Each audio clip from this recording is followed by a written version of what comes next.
One of the biggest battleground states in the country, Florida, has voted red in the last two presidential elections and voted in Republicans for governor and the state legislature. But now that Kamala Harris is at the top of the Democratic ticket, could things change with Florida again turning blue?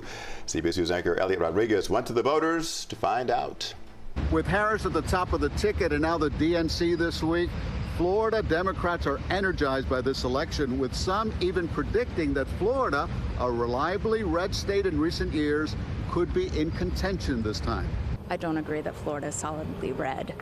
I think Miami-Dade, we lean blue. But what I like about Trump is that he is talking about draining the swamp and ending corruption in D.C. I talked to voters from both parties, but I wanted to know if enthusiasm among Democrats that Florida is in play is unrealistic. I asked Leah Blumenfeld, a political science professor at Barry University. Our state legislature is solidly red with a Republican supermajority, but voters are more diverse than that, and there are lots of pockets of blue, especially in the urban centers all across the state. The website Real Clear Politics shows Florida leaning red, with Trump ahead by 6 percentage points. With Florida no longer a battleground state, political ad money is drying up. The Sunshine State is projected to see $103 million in presidential ad spending this year, compared to a whopping $350 million in 2020. But with Harris at the top of the ticket, the polls are changing.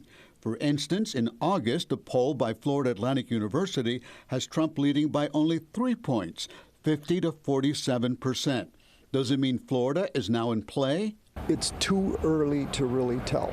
We have, again, one survey that came out last week. It was a digital survey, online survey, and it shows, a movement toward the Democratic Party. But with abortion on the ballot in Florida, FIU professor Eduardo Camara says women could hold the key to campaign 2024. Kamala has been, in fact, the spokeswoman for abortion. But now that she's also a presidential candidate, she's been able to corner that.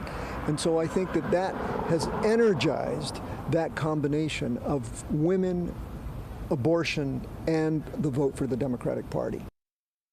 Now, despite that enthusiasm by Democrats, we can safely say that Florida is more in play with Harris than it was with Biden. But it's a stretch right now to say we're not a red state. What we can say is that the new Florida is now Pennsylvania, the state neither candidate can afford to lose. And of course, those battleground states is where all the money is spent. And I must say, TV stations love to be in battleground states because all that revenue comes in from those ads. Don't you miss those political ads? They're now playing right now in Pennsylvania, but we may see more. After Labor Day, things will pick up. Yeah. And right. I think an important takeaway from your story, too, is that every vote counts. Even in Florida, if you think it's leaning red, regardless of your political standing, everybody needs to get out there and vote. Absolutely. More people vote, the more it can go your way. All right. Thank you, Eliott. Eliott, thank you.